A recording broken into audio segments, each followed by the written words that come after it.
ਤੁਸੀਂ ਦੇਖ ਰਹੇ ਹੋ ਡੇਲੀ ਪੋਸਟ ਪੰਜਾਬੀ। ਜਿਸ ਤਰ੍ਹਾਂ ਦੇ ਨਾਲ ਸਾਕਾ ਨੀਲਾ ਤਾਰਾ ਦੀ ਗੱਲ ਕੀਤੀ ਜਾਂਦੀ ਹੈ, ਕਿਉਂਕਿ ਜੂਨ ਮਹੀਨਾ ਪੂਰਨ ਰੂਪ 'ਚ ਦੇਖਿਆ ਜਾਵੇ ਤਾਂ ਗੱਲਾਂ ਵੀ ਉਹੀ ਯਾਦ ਹੁੰਦੀਆਂ ਨੇ ਤੇ ਉਹਨਾਂ ਗੱਲਾਂ ਨੂੰ ਲੈ ਕੇ ਚਰਚਾ ਵੀ ਹੁੰਦੀ ਹੈ। ਹੁਣ ਤੱਕ ਦੇਖਿਆ ਜਾਵੇ ਬਹੁਤ ਸਾਰਾ ਲਿਟਰੇਚਰ ਛਪ ਚੁੱਕਿਆ ਹੈਗਾ, ਬਹੁਤ ਸਾਰੀਆਂ ਚੀਜ਼ਾਂ ਜੇ ਕਿਹਾ ਜਾਵੇ ਉਸ ਨਾਲ ਜੁੜੀਆਂ ਹੋਈਆਂ ਜਾਂ ਉਸ ਸਮੇਂ ਦੇ ਲੋਕ ਸੀਗੇ ਉਹ ਦੱਸਦੇ ਨੇ। ਤਾਂ ਇਸੇ ਤਰ੍ਹਾਂ ਦੇ ਨਾਲ ਜਿਹੜੇ ਉਸ ਸਮੇਂ ਦੇ ਡੀਸੀ ਸੀਗੇ ਉੱਥੇ ਅੰਮ੍ਰਿਤਸਰ, ਕਿਉਂਕਿ ਡੀਸੀ ਇੱਕ ਅਜਿਹਾ ਪਹਿਲੂ ਹੁੰਦਾ ਜਾਂ ਇਹ ਕਹੀਏ ਕਿ ਐਡਮਿਨਿਸਟ੍ਰੇਟਿਵ ਹੁੰਦਾ ਕਿ ਆਖਿਰਕਾਰ ਜ਼ਿਲ੍ਹੇ ਦੇ ਤੌਰ ਤੇ ਕੋਈ ਵੀ ਫੈਸਲੇ ਲਏ ਜਾਂਦੇ ਨੇ ਤਾਂ ਸਰਕਾਰ ਡੀਸੀ ਨੂੰ ਕਹਿੰਦੀ ਹੈ ਜਾਂ ਡੀਸੀ ਨਾਲ ਹੀ ਪੂਰੀ ਚੀਜ਼ ਨੂੰ ਲੈ ਕੇ ਜਾਂਚ ਵਿਚਾਰ ਕਰਦੀ ਹੈ, ਫਿਰ ਉਸ ਤੋਂ ਬਾਅਦ ਫੈਸਲੇ ਲਏ ਜਾਂਦੇ ਨੇ। ਉਸ ਸਮੇਂ ਦੇ ਦੌਰਾਨ ਹੋਇਆ ਕਿ ਆਖਿਰਕਾਰ ਜੋ ਅੱਜ ਦੀ ਪੀੜ੍ਹੀ ਆ ਜਾਂ ਅੱਜ ਦੇ ਲੋਕ ਨੇ, ਜੇ ਕਿਹਾ ਜਾਵੇ ਬਹੁਤੀਆਂ ਗੱਲਾਂ ਨੂੰ ਨਾ ਪੜ੍ਹਦੇ ਹੋਏ ਜੇ ਸਿੱਧੇ ਤੌਰ ਤੇ ਸਮਝਣ ਦੀ ਕੋਸ਼ਿਸ਼ ਕੀਤੀ ਜਾਵੇ ਕਿ ਉਹ ਚੀਜ਼ ਸਹੀ ਸੀ, ਗਲਤ ਸੀ, ਕੀ ਉੱਥੇ ਦਾ ਮਾਹੌਲ ਸੀ, ਉਹ तमाम ਚੀਜ਼ਾਂ ਨੂੰ ਲੈ ਕੇ ਰਮੇਸ਼ਿੰਦਰ ਸਿੰਘ ਸਾਡੇ ਨਾਲ ਨੇਗੇ। ਉਹਨਾਂ ਨਾਲ ਗੱਲਬਾਤ ਕਰਾਂਗੇ ਕਿ ਜੋ ਹੁਣ ਲੋਕ ਜਾਣਨਾ ਚਾਹੁੰਦੇ ਨੇ, ਕਿਉਂਕਿ ਇਹ ਸਾਡੇ ਜਨਮ ਤੋਂ ਵੀ ਪੁਰਾਣੀਆਂ ਗੱਲਾਂ ਨੇ, ਪਰ ਅਸਲ ਮਾਇਨਿਆਂ ਦੇ ਵਿੱਚ ਉੱਥੇ ਕਿਸ ਤਰ੍ਹਾਂ ਦਾ ਮਾਹੌਲ ਸੀ, ਕੀ ਗੱਲਾਂ ਬਾਤਾਂ ਹੋਈਆਂ, ਉਹ तमाम ਗੱਲ ਕਰਾਂਗੇ ਰਮੇਸ਼ਿੰਦਰ ਨਾਲ ਕਿ ਆਖਿਰਕਾਰ ਕੀ ਜ਼ਰੂਰੀ ਸੀ ਇਸ ਤਰ੍ਹਾਂ ਦੇ ਫੈਸਲੇ ਲੈਣੇ। ਰਮੇਸ਼ ਜੀ, ਦੇਖਿਆ ਜਾਵੇ ਕਿ ਜੋ ਗੱਲਾਂ ਕੀਤੀਆਂ ਜਾ ਰਹੀਆਂ ਨੇ ਲਗਾਤਾਰ, ਬਹੁਤ ਸਾਰੇ ਸਵਾਲ ਇਸ ਚੀਜ਼ ਨੂੰ ਲੈ ਕੇ ਜੁੜੇ ਹੋਏ ਨੇ। ਸ਼ੁਰੂਆਤ ਦੀ ਗੱਲ ਕੀਤੀ ਜਾਵੇ ਕਿ ਤੁਹਾਡੇ ਤੇ ਵੀ ਇਹੀ ਗੱਲ ਆ ਜਾਂਦੀ ਹੈ ਕਿ ਜਿੰਨਾ ਕੁ ਅਸੀਂ ਸੁਣਿਆ ਕਿ ਸਪੈਸ਼ਲੀ ਤੌਰ ਤੇ ਤੁਹਾਨੂੰ ਉੱਥੇ ਭੇਜਿਆ ਗਿਆ ਜੀ, ਪਹਿਲਾਂ ਧਿਆਨ 'ਚ ਸੀ ਇਹ ਆਪਰੇਸ਼ਨ ਤਾਈਓ ਕਰਕੇ ਤੁਹਾਨੂੰ ਭੇਜਿਆ ਗਿਆ, ਕਿ ਜੇਕਰ ਤੁਹਾਡੀ ਜਗ੍ਹਾ ਤੇ ਪੁਰਾਣੇ ਅਫਸਰ ਹੁੰਦੇ ਕੀ ਇਹ ਚੀਜ਼ ਨਾ ਹੁੰਦੀ? ਨਹੀਂ ਜੀ, ਸਿਵਲ ਐਡਮਿਨਿਸਟ੍ਰੇਸ਼ਨ ਦਾ ਤਾਂ ਆਪਰੇਸ਼ਨ 'ਚ ਕੋਈ ਰੋਲ ਨਹੀਂ ਸੀਗਾ। ਮੈਂ ਕਈ ਵਾਰ ਕਲੈਰੀਫਾਈ ਕੀਤਾ ਕਿ ਸਿਵਲ ਐਡਮਿਨਿਸਟ੍ਰੇਸ਼ਨ ਨਾ ਤਾਂ ਪਲੈਨਿੰਗ 'ਚ ਇਨਵੋਲਵਡ ਸੀ, ਨਾ ਐਗਜ਼ੀਕਿਊਸ਼ਨ ਆਫ ਆਪਰੇਸ਼ਨ ਸੀਗੀ। ਇਹ ਸਾਰੀ ਕਾਰਵਾਈ ਫੌਜੀ ਸੀਗਾ। ਤੋ ਡਿਸਟ੍ਰਿਕਟ ਐਡਮਿਨਿਸਟ੍ਰੇਸ਼ਨ ਦਾ ਇਹਦੇ ਨਾਲ ਕੋਈ ਸੰਬੰਧ ਨਹੀਂ ਸੀਗਾ। ਜਿੱਥੇ ਤੱਕ ਮੇਰੇ ਜਾਣ ਦਾ ਸੰਬੰਧ ਹੈ ਉੱਥੇ, ਤੋ ਉਹ ਮੈਂ ਕਈ ਵਾਰ ਕਲੈਰੀਫਾਈ ਕਰ ਚੁੱਕਿਆ ਜੀ ਕਿ ਮੈਂ ਉਸ ਸਮੇਂ director rural development panchayat Punjab ਦਾ ਚੰਡੀਗੜ੍ਹ ਪੋਸਟਡ ਸੀ। ਤੋ ਉਹ ਅੰਮ੍ਰਿਤਸਰ ਦੇ ਜਿਹੜੇ ਡਿਪਟੀ ਕਮਿਸ਼ਨਰ ਸਾਹਿਬ ਸਨ, ਸਰਦਾਰ ਗੁਰਦੇਵ ਸਿੰਘ ਬਰਾੜ, ਉਹਨਾਂ ਨੇ ਅਮਰੀਕਾ ਜਾਣ ਦੇ ਲਈ ਅਪ੍ਰੈਲ ਦੇ ਮਹੀਨੇ ਦੇ ਵਿੱਚ ਆਪਣੇ ਬੇਟੇ ਕੋਲੇ ਛੁੱਟੀ ਲਈ ਅਪਲਾਈ ਕੀਤਾ ਔਰ 8 ਜੂਨ ਦੀਆਂ ਉਹਨਾਂ ਦੀਆਂ ਟਿਕਟਾਂ ਬੁੱਕ ਸਨ। ਤੋ ਮੈਨੂੰ ਉਹਨਾਂ ਦੀ ਰਿਪਲੇਸਮੈਂਟ ਦੇ ਤੌਰ ਦੇ ਉੱਤੇ ਜਾਣ ਦੇ ਲਈ ਸਾਊਂਡ ਕੀਤਾ ਗਿਆ ਔਰ ਅਸੀਂ ਆਪਸ 'ਚ ਗੱਲ ਕਰਕੇ ਫੈਸਲਾ ਕਰ ਲਿਆ ਕਿ 5 ਜੂਨ ਨੂੰ ਮੈਂ ਜਾ ਕੇ ਉੱਥੇ ਚਾਰਜ ਲਵਾਂਗਾ। ਜਿਵੇਂ ਕਿ ਆਮ ਅਫਸਰ ਬਦਲਦੇ ਰਹਿੰਦੇ ਨੇ ਜੀ, ਜਿਹੜਾ ਹੈਗਾ ਰੂਟੀਨ 'ਚ। ਹਾਂਜੀ, ਤੋ ਜੋ ਗਵਰਨਮੈਂਟ ਦਾ ਆਰਡਰ ਹੋਇਆ ਉਹ ਵੀ ਇਹੀ ਆਰਡਰ ਸੀਗਾ ਵੀ ਮੈਂ 5 ਜੂਨ ਨੂੰ ਉੱਥੇ ਜਾ ਕੇ ਉਹਨਾਂ ਨੂੰ ਰਿਲੀਵ ਕਰਾਂਗਾ। 2-3 ਦਿਨ ਉਹਨਾਂ ਨੂੰ ਆਪਣੀ ਪੈਕਿੰਗ ਬੁਕਿੰਗ ਲਈ ਚਾਹੀਦੇ ਹੋਣੇ ਨੇਗੇ। 8 ਜੂਨ ਦੀ ਉਹਨਾਂ ਦੀ ਦਿੱਲੀ ਤੋਂ ਫਲਾਈਟ ਬੁੱਕ ਸੀਗੀ। ਸੋ ਉਹਦੇ ਹਿਸਾਬ ਦੇ ਨਾਲ ਹੀ ਜਿਹੜਾ ਹੈਗਾ ਮੈਂ ਅੰਮ੍ਰਿਤਸਰ ਗਿਆ। ਇਹ ਕੋਈ ਸਪੈਸ਼ਲ ਨਹੀਂ ਮੈਨੂੰ ਭੇਜਿਆ ਗਿਆ, ਰੂਟੀਨ ਸੀਗਾ। ਇਹ ਤੇ ਕਈ ਵਾਰ ਕਲੈਰੀਫਾਈ ਹੋ ਚੁੱਕਿਆ ਪੁਆਇੰਟ। ਰਮੇਸ਼ ਜੀ, ਦੇਖਿਆ ਜਾਵੇ ਜਿਸ ਤਰ੍ਹਾਂ ਦੇ ਨਾਲ ਜਿਹੜਾ ਇੱਕ ਮਾਹੌਲ ਹੁੰਦਾ, ਇੱਕ ਮਾਹੌਲ, ਕਿਉਂਕਿ ਇਹ ਆਪਰੇਸ਼ਨ ਬਹੁਤ ਵੱਡਾ ਆਪਰੇਸ਼ਨ ਲੋਕਾਂ ਦੀਆਂ ਭਾਵਨਾਵਾਂ ਦੇ ਨਾਲ ਵੀ ਜੁੜਿਆ ਹੋਇਆ ਸੀ, ਤਾਂ ਕੀ ਇਹ ਇੱਕੋ ਲਗਤ ਇਹਨੂੰ ਹੈ ਜਿਹੜਾ ਕਿ ਜੇ ਕਹੀਏ ਕਿ ਪੂਰੀ ਇਹਦੀ ਵਿਉਂਤਬੰਦੀ ਕੀਤੀ ਗਈ? ਪਹਿਲਾਂ ਕੋਈ ਇਸ ਤਰ੍ਹਾਂ ਦਾ ਮਾਹੌਲ ਨਹੀਂ ਸੀ, ਇੱਕ ਆਮ ਦਿਨਾਂ ਦੇ ਬਾਅਦ ਜ਼ਿੰਦਗੀ ਚੱਲ ਰਹੀ ਸੀ, ਜੋ ਗੱਲਾਂ ਬਾਤਾਂ ਸੀ ਚਲੋ ਕਹਿਣ ਦਾ ਮਤਲਬ ਉਹ ਚੱਲਦੀਆਂ ਸੀ ਨਾਲੋਂ ਨਾਲ। ਦੇਖੋ, ਆਪਰੇਸ਼ਨ ਦਾ ਡਿਸੀਜ਼ਨ ਤੇ ਹਾਇਰ ਲੈਵਲ ਤੇ ਹੋਇਆ ਜੀ। ਉਹ ਮੈਂ ਤੁਹਾਨੂੰ ਨਹੀਂ ਦੱਸ ਸਕਾਂਗਾ ਕਿ ਅਚਾਨਕ ਡਿਸੀਜ਼ਨ ਲਿਆ ਜਾਂ ਕੋਈ ਪਹਿਲਾਂ ਇਹਦੇ ਬਾਰੇ ਸੋਚ ਸੀਗੀ। ਬਾਕੀ ਪੰਜਾਬ ਦੇ ਹਾਲਾਤ ਜਿਹੜੇ ਸਨ ਉਹ law and order point of view ਨਾਲ ਤੇ ਡਿਟੀਰੀਓਰੇਟ ਹੋ ਰਹੇ ਸਨ, ਉਹਦੇ 'ਚ ਕੋਈ ਦੋ ਰਾਇਆਂ ਨਹੀਂ ਗਈਆਂ। ਲੇਕਿਨ ਇਹ ਦਿਹਾੜਾ ਕਿਉਂ ਚੁਣਿਆ ਗਿਆ ਜਾਂ ਇਸ ਪਰਟੀਕੂਲਰ ਮੰਥ ਨੂੰ ਐਗਜ਼ੀਕਿਊਟ ਕਿਉਂ ਹੋਇਆ, ਇਹ ਡਿਸੀਜ਼ਨ ਮੱਚ ਹਾਇਰ ਲੈਵਲ ਤੇ ਹੋਇਆ ਜੀ। ਸਰ, ਦੇਖਿਆ ਜਾਵੇ ਜਿਸ ਤਰ੍ਹਾਂ ਦੇ ਨਾਲ ਇਹ ਪੂਰੀ ਇੱਕ ਮਾਹੌਲ ਬਣਿਆ ਉਸ ਦਿਨ, ਅਗਰ ਦੇਖਿਆ ਜਾਵੇ ਕਿ ਜਦੋਂ ਇਹ ਸ਼ੁਰੂਆਤ ਹੋਈ, ਮਿਲਟਰੀ ਨੇ ਆਉਣਾ ਸੀ, ਆਰਮੀ ਨੇ ਆਉਣਾ ਸੀਗਾ, ਪਹਿਲਾਂ ਕਿਸ ਤਰ੍ਹਾਂ ਦੇ ਜਿਹੜੇ ਕਿ ਤੁਹਾਡੇ ਤੋਂ ਕੀ ਕੋਈ ਉੱਥੇ ਦੀ ਸਿਚੁਏਸ਼ਨ ਦਾ ਜਾਇਜ਼ਾ ਲਿੱਤਾ ਗਿਆ, ਮੰਗਿਆ ਗਿਆ, ਜਾਂ ਪਹਿਲਾਂ ਹੀ ਏਜੰਸੀਆਂ ਨੂੰ ਇਹ ਗੱਲ ਪਤਾ ਸੀ ਕਿ ਉੱਥੇ ਅਸਲਾ ਹੈ, ਲੋਕ ਹੈ, ਜਾਂ ਫਿਰ ਇਸ ਤਰ੍ਹਾਂ ਦਾ ਮਾਹੌਲ ਬਣ ਚੁੱਕਿਆ ਕਿ ਤੁਹਾਨੂੰ ਆਪਰੇਸ਼ਨ ਹੀ ਕਰਨਾ ਪਵੇਗਾ? ਨਹੀਂ ਜੀ, ਮੈਂ ਦੇਖੋ ਜ਼ਿਆਤੀ ਤੌਰ ਤੇ ਤਾਂ ਕੁਝ ਨਹੀਂ ਕਹਿ ਸਕਦਾ ਕਿਉਂਕਿ ਮੈਂ ਤਾਂ ਸੀ ਨਹੀਂ ਉੱਥੇ ਮੌਕੇ ਤੇ। ਹਾਂਜੀ, ਲੇਕਿਨ ਰਿਪੋਰਟਸ ਜਿਹੜੀਆਂ ਨੇਗੀਆਂ ਗਵਰਨਮੈਂਟ ਦੀਆਂ ਸਾਰੀਆਂ ਹੁੰਦੀਆਂ ਜੀ, ਏਜੰਸੀਜ਼ ਦੀਆਂ, ਇੰਟੈਲੀਜੈਂਸ ਏਜੰਸੀਜ਼ ਦੀਆਂ, ਲੋਕਲ ਪੁਲਿਸ ਦੀਆਂ, ਉਹ ਰਿਪੋਰਟਸ ਤਾਂ ਹੁੰਦੀਆਂ ਜਿਹੜੀਆਂ ਆਰਮੀ ਨਾਲ ਸ਼ੇਅਰ ਹੋਈਆਂ ਨੇ। ਤੇ ਸ਼ੁਰੂਆਤ ਫਿਰ ਸਰ ਕਦੋਂ ਤੋਂ ਹੋਈ ਇਹਦੀ? ਜੇ ਕਹੀਏ ਕਿ 4 ਤਰੀਕ ਤੋਂ ਹੀ ਹੋਈ? ਇਸ ਤਰ੍ਹਾਂ ਹੈ ਕਿ ਇਹ ਡਿਸੀਜ਼ਨ ਤੇ ਜਿਹੜਾ ਹੈਗਾ, ਜੋ ਹੁਣ ਪਤਾ ਲੱਗਦਾ ਬਾਅਦ ਦੇ ਵਿੱਚ, ਇਹ ਮਿਡ ਮਈ ਦੇ ਵਿੱਚ ਯੂਨੀਅਨ ਕੈਬਨਿਟ ਦੀ ਪੋਲੀਟੀਕਲ ਅਫੇਅਰਸ ਦੀ ਸਬ ਕਮੇਟੀ ਨੇ ਇਹ ਫੈਸਲਾ ਲਿਆ ਸੀਗਾ ਕਿ ਫੌਜੀ ਐਕਸ਼ਨ ਪੰਜਾਬ 'ਚ ਕੀਤਾ ਜਾਵੇ। ਪ੍ਰਣਾਬ ਮੁਖਰਜੀ ਜੋ ਬਾਅਦ 'ਚ ਪ੍ਰੈਜ਼ੀਡੈਂਟ ਆਫ ਇੰਡੀਆ ਆਪਣੇ ਰਹੇ ਨੇਗੇ, ਉਹਨਾਂ ਨੇ ਡਿਸਕਲੋਜ਼ ਕੀਤਾ ਇਹ, ਔਰ ਉਸ ਸਮੇਂ ਉਹ ਫਾਈਨੈਂਸ ਮਿਨਿਸਟਰ ਸੀ, ਉਸ ਕਮੇਟੀ ਦੇ ਮੈਂਬਰ ਸਨ, ਕਿ ਵੀ ਉਹਨਾਂ ਨੇ ਅਪੋਜ਼ ਕੀਤਾ ਸੀਗਾ ਇਹ ਡਿਸੀਜ਼ਨ ਨੂੰ।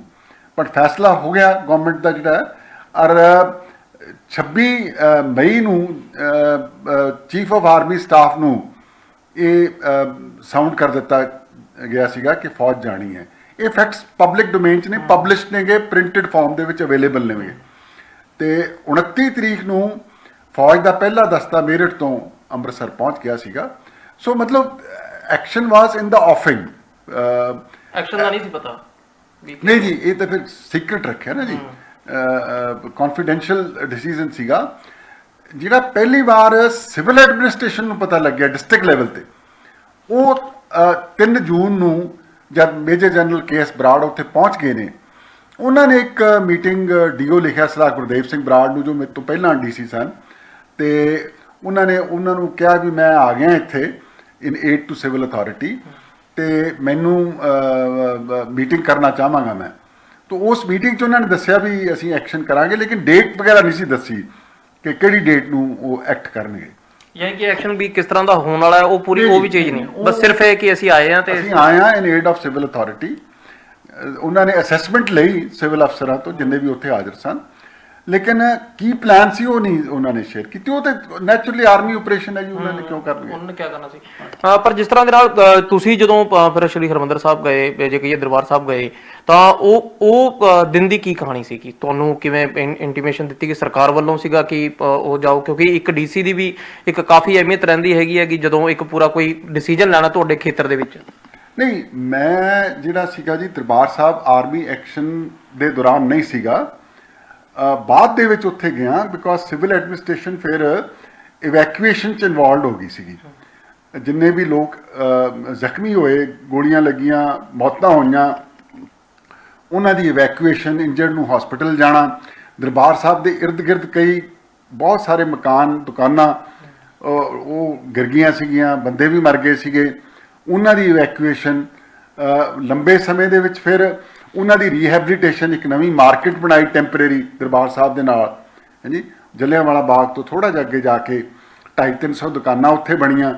ਉਹ ਸਾਰੇ ਏਰੀਆ ਨੂੰ ਕਲੀਅਰ ਕਰਕੇ, ਇਵੈਕੂਏਟ ਕਰਕੇ ਉੱਥੇ ਸ਼ਿਫਟ ਕੀਤਾ। ਸੋ ਉਹ ਸਿਵਲ ਐਡਮਿਨਿਸਟ੍ਰੇਸ਼ਨ ਦਾ ਜਿਹੜਾ ਰੋਲ ਸੀ ਨਾ ਜੀ, ਉਹ ਰੀਹੈਬਿਲਿਟੇਸ਼ਨ ਤੇ ਰਿਲੀਫ ਵੱਲ ਚਲਿਆ ਗਿਆ ਜਿਹੜਾ। ਯਾਨੀ ਕਿ ਪਹਿਲਾਂ ਜਦੋਂ ਫਿਰ ਆਪਰੇਸ਼ਨ ਸ਼ੁਰੂ ਕਰਿਆ ਉਸ ਟਾਈਮ ਕੋਈ ਅਨਾਉਂਸਮੈਂਟ ਵੀ ਨਹੀਂ ਕੀਤੀ ਗਈ, ਕਿ ਅਪੀਲ ਵੀ ਨਹੀਂ ਕੀਤੀ ਗਈ ਹੈਗੀ ਕਿ ਇਸ ਚੀਜ਼ ਨਾ ਹੋਵੇ, ਇਸ ਤਰ੍ਹਾਂ ਦਾ ਫੈਸਲਾ ਲਿਆ ਜਾਵੇ, ਨਾ ਗੋਲੀਆਂ ਚੱਲਣ, ਨਾ ਉੱਥੇ ਕੋਈ ਕਾਰਵਾਈ ਹੋਵੇ? ਕੋਈ ਅਪੀਲ ਵੀ ਕੀਤੀ ਉਹਨਾਂ ਨੇ ਜਾਂ ਸਿੱਧਾ ਪਹਿਲਾਂ ਹੀ ਉਹਨਾਂ ਕੋਲ? 5 ਤਰੀਕ ਨੂੰ ਜੀ ਪਬਲਿਕ ਰਿਲੇਸ਼ਨਸ ਡਿਪਾਰਟਮੈਂਟ ਦੀ ਵੈਨ ਨੇ ਮੇਰੇ ਵੱਲੋਂ ਇੱਕ ਅਪੀਲ ਅਨਾਉਂਸ ਕੀਤੀ ਸੀਗੀ, ਔਰ ਉਹਦੇ 'ਚ ਕੋਈ ਤਕਰੀਬਨ 129 ਦੇ ਕਰੀਬ ਟੋਟਲ ਬੰਦੇ ਜਿਹੜੇ ਸੀਗੇ ਉਹ ਦਰਬਾਰ ਸਾਹਿਬ ਤੋਂ ਬਾਹਰ ਆ ਗਏ। ਲੇਕਿਨ ਅਪੀਲ ਜਿਹੜੀ ਸੀ ਇਨਫੈਕਟਿਵ ਰਹੀ 2 ਕਾਰਨਾਂ ਕਰਕੇ। ਇੱਕ ਤੇ ਉਹ ਵੈਨ ਵਾਲੇ ਵੀ ਡਰਦੇ ਸੀਗੇ ਕਿ ਜ਼ਿਆਦਾ ਨਜ਼ਦੀਕ ਨਾ ਜਾਈਏ, ਗੋਲੀ ਨਾ ਚਲਾ ਦੇਣ। ਦੂਜਾ ਇਹ ਸੀ ਕਿ ਦਰਬਾਰ ਸਾਹਿਬ ਤੋਂ ਅੰਦਰੋਂ ਕੀਰਤਨ ਸ਼ੁਰੂ ਕਰਤਾ ਸੀ ਉਹਨਾਂ ਨੇ, ਸੀਜ਼ ਫਾਇਰ ਜਦ ਹੋਈ। ਤਾਂ ਉਹ ਸੀਜ਼ ਫਾਇਰ 'ਚ ਕੀਰਤਨ ਸ਼ੁਰੂ ਹੋਣ ਕਰਕੇ ਆਵਾਜ਼ ਜਿਹੜੀ ਹੈ ਪੂਰੀ ਨਹੀਂ ਪਹੁੰਚ ਸਕੀ। ਯਾਨੀ ਕਿ ਜੇ ਲੋਕ ਹੋਰ ਉਹੀ ਆਉਣਾ ਵੀ ਚਾਹੁੰਦੇ ਸੀ, ਉਹਨਾਂ ਨੂੰ ਪਤਾ ਹੀ ਨਹੀਂ ਲੱਗਿਆ ਵੀ ਕੀ ਅਪੀਲ ਹੋ ਰਹੀ ਹੈ। ਹੋ ਸਕਦਾ ਜੀ, ਇਟਸ ਕੁਆਇਟ ਪੋਸੀਬਲ ਕਿ ਪੂਰਾ ਨਾ ਸੁਣਿਆ ਹੋਵੇ, ਜਾਂ ਅੰਦਰ ਜਿਹੜੇ ਖਾੜਕੂ ਸੀ ਉਹਨਾਂ ਨੇ ਹੋ ਸਕਦਾ ਨਾ ਆਉਣ ਦਿੱਤਾ ਹੋਵੇ। ਹਾਂਜੀ, ਕਈ ਗੱਲਾਂ ਹੋ ਸਕਦੀਆਂ। ਜਿਸ ਤਰ੍ਹਾਂ ਦੇ ਨਾਲ ਇਹ ਪੂਰਾ ਸ਼ੁਰੂ ਹੋ ਗਿਆ ਜੀ, ਤੁਹਾਡੀ ਵੀ ਕੋਸ਼ਿਸ਼ ਰਹੀ ਹੋਣੀ ਆ ਉੱਥੇ ਕਿ ਆਖਿਰਕਾਰ ਇਹ ਚੀਜ਼ਾਂ ਨੂੰ ਜੇ ਕਹਿੰਦਾ ਮਤਲਬ ਕਿ ਰੋਕਿਆ ਜਾ ਸਕੇ ਜਾਂ ਟਾਲਿਆ ਜਾ ਸਕੇ? ਕੋਈ ਇਸ ਤਰ੍ਹਾਂ ਦੀਆਂ ਚਰਚਾਵਾਂ ਚੱਲੀਆਂ ਉਸ ਦੌਰਾਨ? ਕਿਉਂਕਿ ਜਦੋਂ ਵੀ ਕੋਈ ਆਪਰੇਸ਼ਨ ਹੁੰਦਾ ਜਾਂ ਕਹੀਏ ਕਿ ਕੋਈ ਫੈਸਲੇ ਸਖਤ ਲਏ ਜਾਂਦੇ ਨੇ ਤਾਂ ਅਫਸਰ ਆਪਦੀ ਸਮਝ ਵੀ ਬਖੂਬੀ ਵਰਤਦੇ ਨੇ ਕਿ ਆਖਿਰਕਾਰ ਚਲੋ ਯਾਰ ਇਹ ਚੀਜ਼ਾਂ ਨੂੰ ਟਾਲਿਆ ਜਾ ਸਕੇ, ਕਿ ਆਖਿਰਕਾਰ ਸਰਕਾਰ ਚਾਹੁੰਦੀ ਹੈ। ਪਰ ਜੇ ਅਸੀਂ ਕਿਉਂਕਿ ਲੋਕਲ ਸਿਚੁਏਸ਼ਨ ਤੁਹਾਡੇ ਤੋਂ ਬਿਹਤਰ ਨਹੀਂ ਸ਼ਾਇਦ ਸਰਕਾਰ ਦੇ ਉੱਪਰਲੇ ਅਫਸਰ ਵੀ ਜਾਣਦੇ ਹੋਣੇ। 5 ਤਰੀਕ ਨੂੰ ਮੈਂ ਦੱਸਿਆ ਨਾ ਜੀ ਕਿ ਜਦ ਦੁਪਹਿਰ ਦੇ ਬਾਅਦ ਹੀ ਸੀ 2:30 ਵਜੇ ਦੇ ਕਰੀਬ ਸਾਨੂੰ ਪਤਾ ਲੱਗਿਆ ਵੀ ਅੱਜ ਰਾਤ ਨੂੰ ਜਿਹੜੀ ਹੈ ਫੌਜ ਉਹ ਐਂਟਰ ਕਰੇਗੀ। ਉਸ ਟਾਈਮ ਐਫਰਟ ਜ਼ਰੂਰ ਹੋਇਆ ਸੀ ਸਿਵਲ ਐਡਮਿਨਿਸਟ੍ਰੇਸ਼ਨ ਵੱਲੋਂ ਕਿ ਕਿਸੇ ਤਰੀਕੇ ਦੇ ਨਾਲ ਜੇ ਨੈਗੋਸ਼ੀਏਸ਼ਨ ਹੋ ਕੇ, ਡਾਇਲੋਗ ਹੋ ਕੇ ਹੋ ਜੇ, ਲੇਕਿਨ ਉਹ ਕਾਮਯਾਬ ਨਹੀਂ ਹੋਇਆ ਜੀ। ਯਾਨੀ ਕਿ ਕੋਈ ਰਿਸਪੌਂਸ ਨਹੀਂ ਸੀ ਰਿਹਾ ਉਹਨਾਂ ਦਾ ਇਸ ਚੀਜ਼ ਦਾ? ਕੋਈ ਅਨਾਉਂਸਮੈਂਟ ਕਰੀ ਸੀ ਜਾਂ ਵੈਸੇ ਕੋਈ ਉੱਥੇ ਦੇ ਵਿੱਚ ਮੋਤਬਰ ਬੰਦੇ ਪਾਏ ਤੁਹਾਨੂੰ? ਇਸ ਤਰ੍ਹਾਂ ਜੀ ਕਿ ਮੋਤਬਰ ਬੰਦੇ ਵੀ ਪਾਉਣ ਦੀ ਕੋਸ਼ਿਸ਼ ਕੀਤੀ ਗਈ, ਲੇਕਿਨ ਉਹ ਸਿਰੇ ਨਹੀਂ ਚੜੀ ਗੱਲ। ਟੈਲੀਫੋਨ ਲਾਈਨਾਂ ਡਿਸਕਨੈਕਟ ਹੋ ਗਈਆਂ ਸੀਗੀਆਂ, ਹਾਂਜੀ, ਤਾਂ ਗੱਲਬਾਤ ਹੀ ਨਹੀਂ ਹੋ ਸਕੀ। ਗੋਲੀ ਚੱਲਦੀ ਸੀਗੀ, ਇਨਫੈਕਟਿਵ ਰਿਹਾ। ਜੇ ਦੇਖਿਆ ਜਾਵੇ ਜੀ ਜਿਸ ਤਰ੍ਹਾਂ ਦੇ ਨਾਲ ਉੱਥੇ ਪੂਰਾ ਇੱਕ ਮਾਹੌਲ ਬਣ ਗਿਆ, ਫਿਰ ਗੋਲੀ ਚੱਲਣੀ ਸ਼ੁਰੂ ਹੋਈ, ਇੱਕ ਜ਼ਿਕਰ ਇਹ ਵੀ ਆਇਆ ਕਿ ਤੁਸੀਂ ਖੁਦ ਵੀ ਜਿਹੜੇ ਦਰਬਾਰ ਸਾਹਿਬ ਦੇ ਅੰਦਰ ਸੀਗੇ ਬੰਦੇ, ਸ਼੍ਰੀ ਹਰਿਮੰਦਰ ਸਾਹਿਬ ਦੇ ਅੰਦਰ ਸੀਗੇ, ਉਹਨਾਂ ਨੂੰ ਕੱਢਣ ਦੇ ਪਾਸੇ ਕੋਸ਼ਿਸ਼ ਕਰੀ, ਤੁਸੀਂ ਆਪ ਅਨਾਉਂਸਮੈਂਟ ਕਰੀ ਉੱਥੇ। ਨਹੀਂ, ਉਹ ਬਲੈਕ ਥੰਡਰ ਬੰਚ ਹੋਇਆ ਸੀ ਜੀ April 1986 ਦੇ ਵਿੱਚ। ਉਹ ਸੈਪਰੇਟ ਆਪਰੇਸ਼ਨ ਸੀਗਾ ਬਲੂ ਸਟਾਰ ਨਾਲੋਂ। ਉਹਨੂੰ ਖਾਲਿਸਤਾਨ ਡਿਕਲੇਅਰ ਕਰਤਾ ਸੀ ਪੰਥਕ ਕਮੇਟੀ ਨੇ। ਤੋ ਦਰਬਾਰ ਸਾਹਿਬ ਦੇ ਅੰਦਰ ਕੋਈ 100 ਦੇ ਕਰੀਬ ਆਦਮੀ ਸੀਗੇ ਤੇ NSG ਦਾ ਆਪਰੇਸ਼ਨ ਹੋਇਆ। ਸਵਾਲ ਇਹ ਹੋਇਆ ਵੀ ਦਰਬਾਰ ਸਾਹਿਬ ਵੱਲ ਗੋਲੀ ਨਹੀਂ ਚਲਾਉਣੀ ਬਿਲਕੁਲ ਵੀ NSG ਨੂੰ। ਤੋ ਉਹ ਫਿਰ ਹੁਣ ਜਦ NSG ਵਿਡਰਾ ਕਰ ਗਈ ਤੇ ਫਿਰ ਉਸ ਸਮੇਂ ਮੈਂ ਤੇ ਉਸ ਸਮੇਂ ਦੇ SSP ਸਰਦਾਰ SS ਵਿਰਕ, ਸਰਬਜੀਤ ਸਿੰਘ ਵਿਰਕ, ਅਸੀਂ ਜਿਹੜਾ ਸੀ ਦਰਬਾਰ ਸਾਹਿਬ ਦੇ ਅੰਦਰ ਜਾ ਕੇ ਨਿਹੱਥੇ ਲਾਊਡ ਸਪੀਕਰ ਤੇ ਬੇਨਤੀ ਕੀਤੀ ਉਹਨਾਂ ਨੂੰ, ਤੇ ਉਹ ਬਾਹਰ ਆ ਗਏ। ਉਸ ਸਮੇਂ ਫੋਰਚੂਨੇਟਲੀ ਬੜਾ ਹੀ ਇੱਕ ਮੈਂ ਸਮਝਦਾ ਬਿਨਾਂ ਗੋਲੀ ਚਲਾਏ, ਬਿਨਾਂ ਵਾਇਲੈਂਸ ਦੇ, ਬਿਨਾਂ ਕੋਈ ਹਾਦਸੇ ਦੇ ਉਹ ਇਸ਼ੂ ਨੂੰ ਟੈਕਲ ਹੋ ਗਿਆ ਸੀ। ਯਾਨੀ ਕਿ ਦੂਜੀ ਵਾਰੀ ਫਿਰ ਇਹ ਚੀਜ਼ਾਂ ਦਾ ਯਾਨੀ ਕਿ ਮੌਕਾ ਹੀ ਨਹੀਂ ਮਿਲਿਆ ਕਿ ਇੰਨੀ ਸਪੀਡ ਦੇ ਨਾਲ ਕਹੀਏ ਕਿ ਕੁਝ ਦਿਨਾਂ ਦੇ ਵਿੱਚ ਹੀ ਸਾਰਾ ਸਮਾਂ ਬਦਲਦਾ ਦਿਖਾਈ ਦਿੱਤਾ। ਕਦੋਂ ਜੀ? ਜਦੋਂ ਮੇਨ ਆਪਰੇਸ਼ਨ ਹੋਇਆ, ਜਦੋਂ 84 ਦਾ ਜੀ। ਹਾਂਜੀ, ਨਹੀਂ ਉਹ ਤਾਂ ਫੌਜ ਨੇ ਕੀਤਾ ਸੀ ਜੀ, ਉਹਦੇ ਨਾਲ ਤਾਂ ਸਾਡਾ ਕੋਈ ਤਾਲੁਕ ਨਹੀਂ ਸੀ ਨਾ ਜੀ, ਸਿਵਲ ਐਡਮਿਨਿਸਟ੍ਰੇਸ਼ਨ ਦਾ। ਸਰ, ਜਿਸ ਤਰ੍ਹਾਂ ਦੇ ਨਾਲ ਕਿਹਾ ਜਾਂਦਾ ਕਿ ਉੱਥੇ ਦਾ ਜਿਵੇਂ ਪੂਰਾ ਇੱਕ ਮਾਹੌਲ ਸੀਗਾ, ਕੀ ਇਹ ਚੀਜ਼ਾਂ ਬਦਲੀਆਂ ਜਾ ਸਕਦੀਆਂ ਸੀਗੀਆਂ? ਤੁਸੀਂ ਸਮਝਦੇ ਹੋ, ਤੁਹਾਡੀ ਸਮਝ ਦੇ ਹਿਸਾਬ ਦੇ ਨਾਲ, ਕਿ ਜੇਕਰ ਪੂਰੀ ਰਾਇ ਕਰਦੇ, ਜਿਵੇਂ ਤੁਸੀਂ ਦੱਸਿਆ ਕਿ ਫੌਜ ਦਾ ਤਾਂ ਆਪਣਾ ਹੀ ਆਪਰੇਸ਼ਨ ਸੀ, ਉਹ ਇੱਕ ਆਪਣਾ ਉੱਪਰੋਂ ਚਾਹੇ ਗਾਈਡਲਾਈਨਸ ਸੀਆਂ ਉਹਨਾਂ ਨੂੰ, ਚਾਹੇ ਉਹਨਾਂ ਦੇ ਫੈਸਲੇ ਸੀਗੇ, ਪਰ ਜੇਕਰ ਉਹ ਚਰਚਾ ਦੇ ਵਿੱਚ ਪੈਂਦੇ ਕਿ ਸ਼ਾਇਦ ਤੁਸੀਂ ਇਸ ਚੀਜ਼ ਨੂੰ ਹੱਲ ਕਰ ਸਕਦੇ ਸੀਗੇ ਬਿਨਾਂ ਕਿਸੇ ਨਹੀਂ ਜੀ, ਉਹ ਤਾਂ ਫੌਜ ਦੇ ਵਿੱਚ ਵੀ ਦੇਖੋ, ਇਹ ਪਬਲਿਕ ਡੋਮੇਨ 'ਚ ਹੈ ਹੁਣ ਕਿ ਫੌਜ ਦੇ ਵਿੱਚ ਵੀ ਆਪਸ 'ਚ ਮਤਭੇਦ ਸੀਗਾ। ਹਾਂਜੀ, ਡਾਇਰੈਕਟੋਰੇਟ ਆਫ ਮਿਲਟਰੀ ਆਪਰੇਸ਼ਨ ਨੇ ਇੱਕ ਪਲਾਨ ਬਣਾਈ ਸੀਗੀ ਜਿਹੜੀ ਜਨਰਲ ਸੁੰਦਰ ਜੀ ਨੇ ਮੰਨੀ ਨਹੀਂ। ਇਹ ਪਬਲਿਸ਼ਡ ਨੇ, ਸਾਰਾ ਪਬਲਿਕ ਮਟੀਰੀਅਲ ਹੈਗਾ, ਕਿਤਾਬਾਂ 'ਚ ਹੈਗਾ। ਤੋ ਉਹ ਜੇ ਪਲਾਨ ਉਹ ਮੰਨਦੇ, ਜਿਹੜੀ ਉਹਨਾਂ ਨੇ ਬਣਾਈ ਸੀ ਉਹਨੂੰ ਇੰਪਲੀਮੈਂਟ ਕਰਦੇ, ਤਾਂ ਸ਼ਾਇਦ ਇਹ ਘਾਣ ਨਾ ਹੁੰਦਾ ਜੀ, ਯਾਨੀ ਕਿ ਇੰਨਾ ਵੱਡਾ ਦੁਖਾਂਤ ਨਾ ਬਣਦਾ ਫਿਰ। ਹੁੰਦਾ। ਬੇਸ਼ੰਦਰ ਜੀ, ਇੱਕ ਚੀਜ਼ ਹੋਰ ਦੱਸੋ ਕਿ ਉਸ ਟਾਈਮ ਇਹ ਵੀ ਕਿਹਾ ਜਾਂਦਾ ਕਿ ਜਿਹੜੇ ਉੱਥੇ ਦਸਤਾਵੇਜ਼ ਸੀਗੇ, ਕਹਿੰਦੀ ਹੈਗੀ ਸ਼੍ਰੋਮਣੀ ਕਮੇਟੀ ਵੀ ਮੰਗਦੀ ਆ ਵਾਰੀ-ਵਾਰੀ ਕਿ ਜਿਹੜੀ ਲਾਇਬ੍ਰੇਰੀ ਦੇ ਦਸਤਾਵੇਜ਼ ਸੀਗੇ ਉਹ ਚੱਕ ਲਏ ਗਏ, ਕਰੇ ਗਏ। ਕੀ ਉਦੋਂ ਪ੍ਰਸ਼ਾਸਨ ਨੂੰ ਨਹੀਂ ਇਹ ਚੀਜ਼ਾਂ ਦੀ ਪਤਾ ਲੱਗਿਆ ਹੈਗਾ ਕਿ ਫੌਜ ਆਖਰਕਾਰ ਅੰਦਰ ਜੇ ਆਪਰੇਸ਼ਨ ਕਰ ਰਹੀ ਆ, ਉਦੋਂ ਬਾਅਦ ਕਿਉਂਕਿ ਉਹਨਾਂ ਨੇ ਸਰਚ ਕੀਤੀ ਹੋਣੀ ਆ, ਸਰਚ ਦੇ ਦੌਰਾਨ ਕੀ ਕੁਝ ਸਮਾਨ ਲੈ ਗਏ ਨੇ ਉਹ? ਨਹੀਂ ਜੀ, ਉਹਦੇ 'ਚ ਡਾਇਰੈਕਟਲੀ ਸਿਵਲ ਐਡਮਿਨਿਸਟ੍ਰੇਸ਼ਨ ਇਨਵੋਲਵਡ ਨਹੀਂ ਸੀਗੀ। ਆਪਰੇਸ਼ਨ ਦੇ ਖਤਮ ਹੋਏ ਤੋਂ ਕੁਝ ਬੋਰਡ ਆਫ ਇਨਕੁਆਇਰੀਜ਼ ਜ਼ਰੂਰ ਬਣੇ ਨੇਗੇ। ਲਾਇਬ੍ਰੇਰੀ ਲਈ ਵੀ ਬਣਿਆ ਸੀਗਾ, ਇੱਕ ਤੋਸ਼ੇਖਾਨੇ ਦੇ ਲਈ ਬਣਿਆ, ਉਹਦੇ 'ਚ ਗਵਰਨਮੈਂਟ ਦੇ ਵੀ ਨੋਮੀਨੀ ਸੀਗੇ ਤੇ ਡਿਸਟ੍ਰਿਕਟ ਐਡਮਿਨਿਸਟ੍ਰੇਸ਼ਨ ਦੇ ਨੋਮੀਨੀ ਵੀ ਸੀਗੇ, SGPC ਦੇ ਵੀ ਨੋਮੀਨੀ ਸੀਗੇ। ਜਿਹੜੇ ਦਸਤਾਵੇਜ਼ ਕਸਟਡੀ 'ਚ ਗਵਰਨਮੈਂਟ ਨੇ ਲਏ, ਉਹ ਕਾਫੀ ਜਿਹੜੇ ਸੀਗੇ ਵਾਪਸ ਹੋ ਗਏ ਨੇ। ਕੁਛ ਇੱਕ ਜਿਹੜੇ ਨੇ SGPC ਕਹਿੰਦੀ ਹੈ ਵੀ ਅਜੇ ਵੀ ਸਾਨੂੰ ਨਹੀਂ ਮਿਲੇ। ਲਾਇਬ੍ਰੇਰੀ 'ਚ ਕਾਫੀ ਦਸਤਾਵੇਜ਼ਾਂ ਦੀ ਪੁਰਾਣੇ ਗ੍ਰੰਥ ਸਾਹਿਬਾਨ ਤੇ ਹੋਰ ਹਿਸਟੋਰੀਕਲ ਡਾਕੂਮੈਂਟਸ ਉਹ ਬਰਨ ਆਊਟ ਹੋ ਗਏ ਸੀਗੇ, ਅੱਗ ਲੱਗ ਗਈ ਸੀ ਜੀ ਉੱਥੇ ਜਿਹੜਾ ਹੈਗਾ। ਤੋ ਇਹ ਹੋ ਸਕਦਾ ਕੁਛ ਇੱਕ ਡਾਕੂਮੈਂਟਸ ਜਿਹੜੇ ਨੇ ਅਜੇ SGPC ਨੂੰ ਨਹੀਂ ਮਿਲੇ ਜੀ। ਇੱਕ ਸਰ ਲਾਸਟ 'ਚ ਨਹੀਂ ਪੁੱਛੂੰਗਾ ਕਿ ਦੋ ਚੀਜ਼ਾਂ ਨੇ, ਇੱਕ ਤਾਂ ਜਦੋਂ ਸਮਾਂ ਯਾਨੀ ਕਿ ਦਿਨ ਲੰਘ ਗਏ, ਫਿਰ ਉਸ ਤੋਂ ਬਾਅਦ ਵੀ ਇੱਕ ਚੈਲੰਜ ਰਿਹਾ ਹੋਣਾ ਸਾਰੀਆਂ ਚੀਜ਼ਾਂ ਨੂੰ ਦੁਬਾਰੇ ਉਸੇ ਤਰ੍ਹਾਂ ਦੇ ਨਾਲ ਆਮ ਜ਼ਿੰਦਗੀ ਦੇ ਵਿੱਚ ਮੋੜਨ ਦੇ। ਇੱਕ ਸਵਾਲ ਇਹ ਵੀ ਹੈ ਕਿ ਆਖਿਰਕਾਰ ਉੱਥੇ ਜੋ ਵੀ ਕਹਿਣ ਦਾ ਮਤਲਬ ਘਾਣ ਹੋਇਆ, ਡੈਡ ਬੋਡੀਜ਼ ਨੂੰ ਲੈ ਕੇ ਹਮੇਸ਼ਾ ਕਿਹਾ ਜਾਂਦਾ ਕਿ ਉੱਥੇ ਜ਼ਿਆਦਾ ਮੌਤਾਂ ਹੋਈਆਂ, ਘੱਟ ਹੋਈਆਂ, ਅੰਕੜਾ ਕੋਈ ਪ੍ਰਦਰਸ਼ਿਤ ਨਹੀਂ ਹੈਗਾ। ਤੁਹਾਡੇ ਮੁਤਾਬਕ ਜਿਹੜੀ ਉੱਥੇ ਕਿਉਂਕਿ ਜਿੰਨਾ ਕੁ ਵੀ ਸਰਕਾਰ ਨੇ ਉਦੋਂ ਜਾਂ ਪ੍ਰਸ਼ਾਸਨ ਲੈਵਲ ਤੇ ਉਦੋਂ ਗਿਣਤੀ ਕੀਤੀ ਗਈ ਹੋਣੀ, ਦੇਖਿਆ ਗਿਆ ਹੋਣਾ, ਕਿੰਨੀ ਕੁ ਜ਼ਿਆਦਾ ਨੁਕਸਾਨ ਹੋਇਆ ਸੀ? ਇਸ ਤਰ੍ਹਾਂ ਜੀ ਕਿ ਦਰਬਾਰ ਸਾਹਿਬ ਦੇ ਅੰਦਰ ਜੋ ਉਸ ਸਮੇਂ ਉੱਥੇ ਮੌਕੇ ਦੇ ਉੱਤੇ DSP ਸਿਟੀ ਅਪਾਰ ਸਿੰਘ ਬਾਜਵਾ ਹਾਜ਼ਰ ਸਨ, ਉਹਨਾਂ ਦੀ ਗਿਣਤੀ ਜਿਹੜੀ ਸੀ 717 ਸੀਗੀ। ਔਰ ਇਸ ਚੀਜ਼ ਦੀ ਪੁਸ਼ਟੀ ਲੈਫਟੀਨੈਂਟ ਜਨਰਲ ਹੂਨ ਨੇ, ਜੋ ਸੁੰਦਰ ਜੀ ਤੋਂ ਬਾਅਦ ਚੰਡੀ ਮੰਦਰ ਵੈਸਟਰਨ ਕਮਾਂਡ ਦੇ ਚੀਫ ਬਣੇ, ਉਹਨਾਂ ਨੇ ਵੀ ਕੀਤੀ ਆਪਣੀ ਕਿਤਾਬ ਦੇ ਵਿੱਚ। ਤੋ ਕੁਝ ਇੱਕ ਇੰਜਰਡ ਬੰਦੇ ਜਿਹੜੇ ਸੀਗੇ ਉਹ ਦਰਬਾਰ ਸਾਹਿਬ ਤੋਂ ਲੈ ਕੇ ਗਏ, ਉਹ ਉਹਨਾਂ ਦੀ ਬਾਅਦ ਦੇ ਕੁਝ ਦਿਨਾਂ 'ਚ ਮੌਤ ਹੋਈ ਹੈ। ਇਸੇ ਤਰ੍ਹਾਂ ਦਰਬਾਰ ਸਾਹਿਬ ਦੇ ਇਰਦ ਗਿਰਦ ਕੁਝ ਮੌਤਾਂ ਹੋਈਆਂ ਨੇਗੀਆਂ ਸਟ੍ਰੇ ਬੁਲੇਟਸ ਦੇ ਨਾਲ, ਜਾਂ ਹਾਊਸਸ ਦੇ ਕੋਲੈਪਸ ਕਰਨ ਕਰਕੇ। ਕੁਛ ਇੱਕ ਮਾਈਨਰ ਜੇ ਛੋਟੇ ਜਿਹੇ ਰਾਇਟਸ ਵੀ ਹੋਏ ਨੇਗੇ। ਤਾਂ ਟੋਟਲ ਫਿਗਰਸ ਜਿਹੜੀਆਂ ਨੇਗੀਆਂ ਉਹ 800 ਦੇ ਕਰੀਬ ਚਲੀ ਜਾਂਦੀ ਹੈ ਜੀ। ਕੀ ਇਹ ਮੁੱਕਣ ਤੋਂ ਬਾਅਦ ਕਹੀਏ ਕਿ ਜਿਹੜਾ ਬਾਅਦ ਦਾ ਸਮਾਂ ਸੀ ਉਹ ਵੀ ਇੰਨੀ ਚੈਲੰਜਿੰਗ ਰਿਹਾ ਜਿੰਨੇ ਕਿ ਉਹ ਦਿਨ, ਜੇ ਕਹੀਏ ਕਿ ਇੱਕ ਮਿੰਟ ਤੁਹਾਡੇ ਤਾਂ ਜੇ ਕਹੀਏ ਜ਼ਿਹਨ ਦੇ ਵਿੱਚ ਰਿਹਾ ਹੋਣਾ? ਇਸ ਤਰ੍ਹਾਂ ਜੀ ਬਲੂ ਸਟਾਰ ਜਿਹੜਾ ਸੀਗਾ ਨਾ, ਐਕਚੁਅਲ ਮਿਲੀਟੈਂਸੀ ਉਸ ਤੋਂ ਬਾਅਦ ਹੀ ਸ਼ੁਰੂ ਹੋਈ ਹੈ।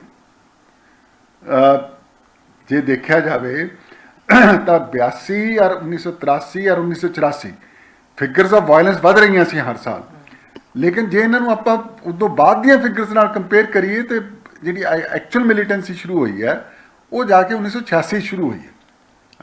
85 ਤੋਂ ਰਾਤ 86 ਤੇ ਥੋੜਾ ਲੇਟ ਹੋ ਗਿਆ, 85 ਐਂਡ ਤੋਂ ਸ਼ੁਰੂ ਹੁੰਦੀ ਹੈ।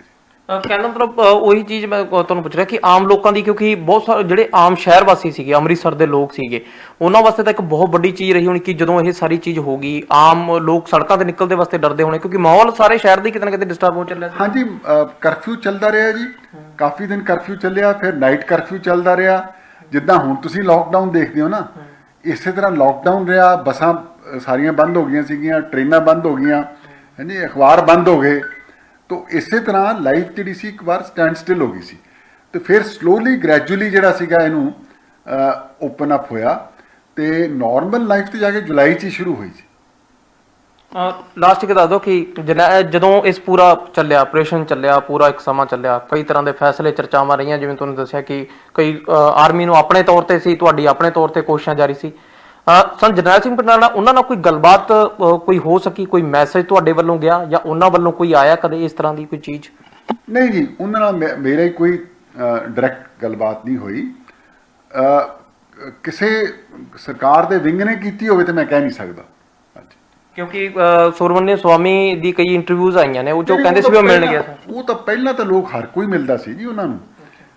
ਕਈ ਐਮਪੀ ਸਾਹਿਬਾਨ ਮਿਲੇ ਨੇਗੇ, ਕਈ ਗਵਰਨਮੈਂਟ ਦੇ ਵੀ ਨੁਮਾਇੰਦੇ ਮਿਲੇ ਨੇਗੇ, ਫਾਰਮਲ ਮੀਟਿੰਗਸ ਵੀ ਹੋਣੀਆਂ ਨੇਗੀਆਂ, ਲੇਕਿਨ ਮੈਂ ਉਹਦੀ ਨਹੀਂ ਗੱਲ ਕਰ ਰਿਹਾ। ਮੈਂ ਤਾਂ ਇਹਨਾਂ ਦਿਨਾਂ ਦੀ ਗੱਲ ਕਰ ਰਿਹਾ, ਜੂਨ ਦੇ ਮਹੀਨੇ ਦੀ।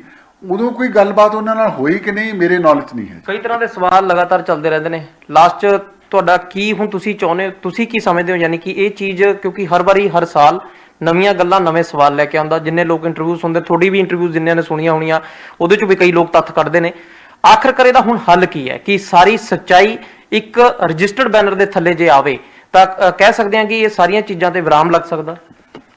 ਦੇਖੋ ਜੀ, ਇਹ ਸਵਾਲਾਂ ਤੇ ਤੁਹਾਡੀ ਗੱਲ ਬੜੀ ਵਾਜਬ ਹੈ, ਸਿਆਣੀ ਹੈ, ਕਿ ਹਰ ਸਾਲ ਹੀ ਆਪਾਂ ਇਸ ਇਸ਼ੂ ਨੂੰ ਦੁਬਾਰਾ ਚੱਕ ਲੈਂਦੇ ਹਾਂ। ਸੈਂਟੀਮੈਂਟਸ ਵੀ ਐਤਕੀ ਤੇ ਲੋਕਡਾਊਨ ਕਰਕੇ ਥੋੜਾ ਜਿਹਾ ਫਿਰ ਵੀ ਤਣਾਅਪੂਰਵਕ ਮਾਹੌਲ ਹੋ ਜਾਂਦਾ ਕਈ ਵਾਰ।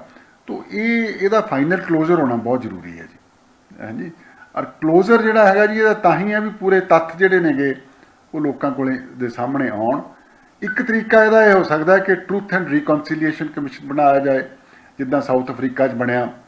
ਉਹਦੇ 'ਚ ਹੁਣ ਥੋੜਾ ਜਿਹਾ ਸਿਆਣੇ ਕਹਿੰਦੇ ਨੇ ਵੀ ਉਹਦੇ ਨਾਲ ਵੀ ਦੁਬਾਰਾ ਜਜ਼ਬਾਤ ਨਾ ਭੜਕ ਜਾਣ, ਹੈ ਜੀ।